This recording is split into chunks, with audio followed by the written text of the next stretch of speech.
Your phone sits in your hand like glass. My favorite drug because you can take it with your thumb. I don't need to poison you. I just need to dose you. This is for the drifter who functions, but can't hold focus long enough to finish anything without checking. Why does one buzz, one badge, or one idle second move your thumb before your mind agrees? In a few minutes, I'll make you add friction for 5 minutes and watch what you become without my sedative. I'll show you the trigger, the reward, the excuse, and the loop that keeps you drifting. I win by converting discomfort into checking, and checking into relief, until relief becomes your religion. You pick up the phone to do something, unlock it, and only then notice you had no target. So you default to the feed, because uncertainty offers a maybe. That is conditioning. Badge, idle gap, task resistance. You reach, you get a tiny relief, and you call it just a second. You call it connection. I call it dosing. The phone is only the glass syringe. The dose is the moment your discomfort disappears for a second, and you mistake that disappearance for peace. Symbolic correspondence, control and craving pull in opposite directions. Next, I show how the smallest cue, buzz, badge, silence, moves you before you decide. The cue is small on purpose. A vibration, a chime, a badge that sits there like an unpaid bill. In common drift situations, the cue does not need to be loud. It only needs to be frequent enough that your body learns, respond now. Here is the mechanism, stripped of your stories. The buzz, the badge, or the idle gap triggers the micro-check. The micro-check buys relief from not knowing. You call it important or reachable, and the repetition makes you interruptible by default. I don't have to chase you. You carry the bell. Hypnotic rhythm is repetition without thought. It is the loop running while you call it normal life. Your payoff is clean and immediate. You feel the itch, you check, and the itch quiets for a moment. Relief is the payoff. Then I add a new loop. Hypervigilance. You start scanning for the next cue. You don't wait for the buzz. You anticipate it. You glance at the phone, just in case, because uncertainty itself is uncomfortable. Most people miss this detail. You don't need a notification to check. You only need the possibility of one. The phone on the desk, face down, can still pull you. Not with sound. With expectation, symbolic correspondence. Your attention has an orienting reflex. The cue doesn't persuade you. It turns your head. Next, I show why you keep checking even when you get nothing. The lever is designed for empty pulls. You believe you are searching for content. I trained you to search for the moment before content appears.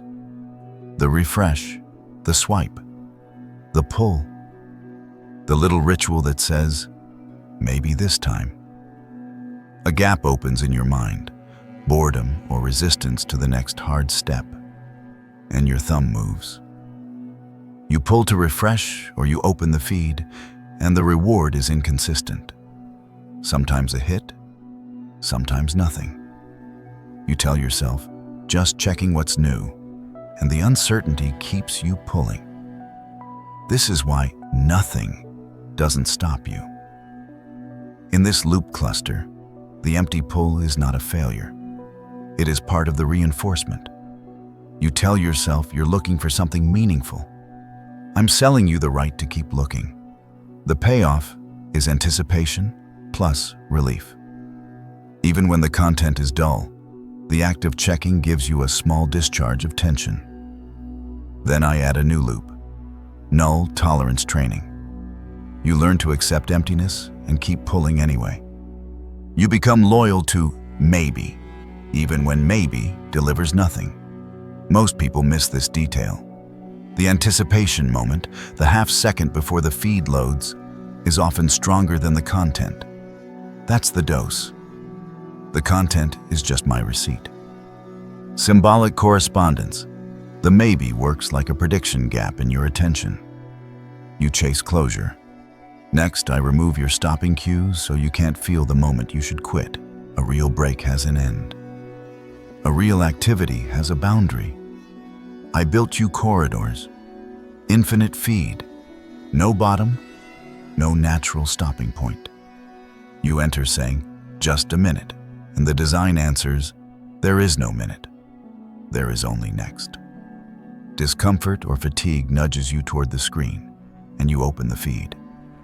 At first, the reward looks like novelty, but soon it becomes sedation. You call it relaxing or winding down, and the repetition holds because you never meet a clean exit.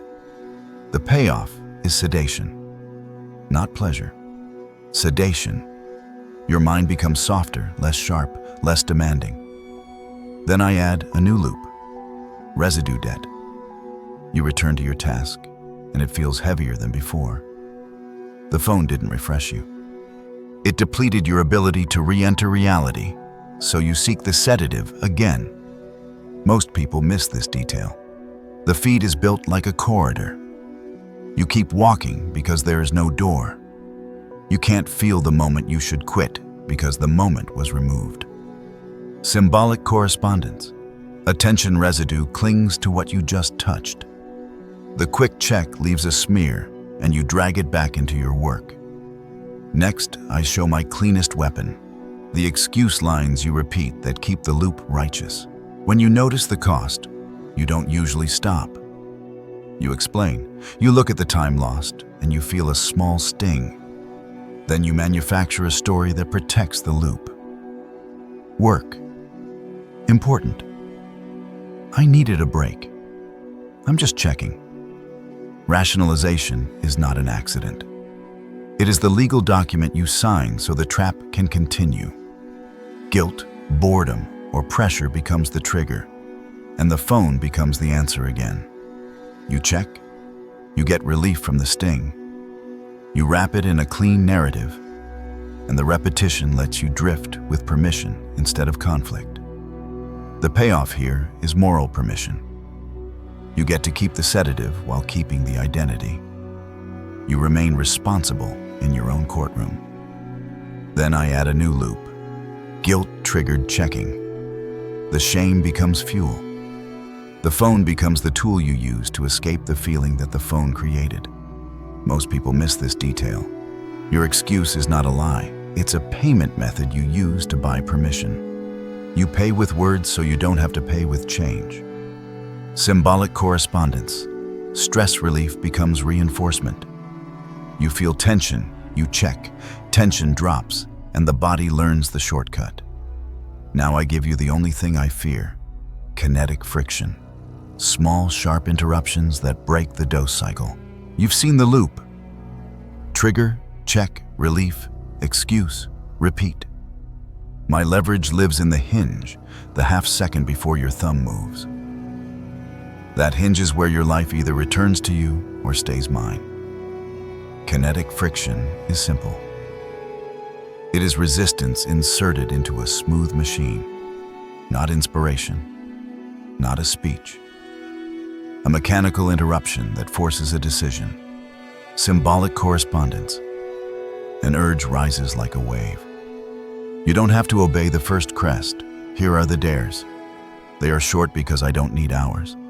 I only need you to feel the hinge. First, turn off badges and alerts for one high pull app.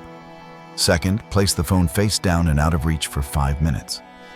Third, write the exact excuse line that appears. Just a second.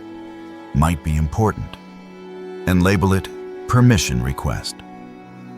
First, open the feed and freeze your thumb above pull to refresh for 10 seconds.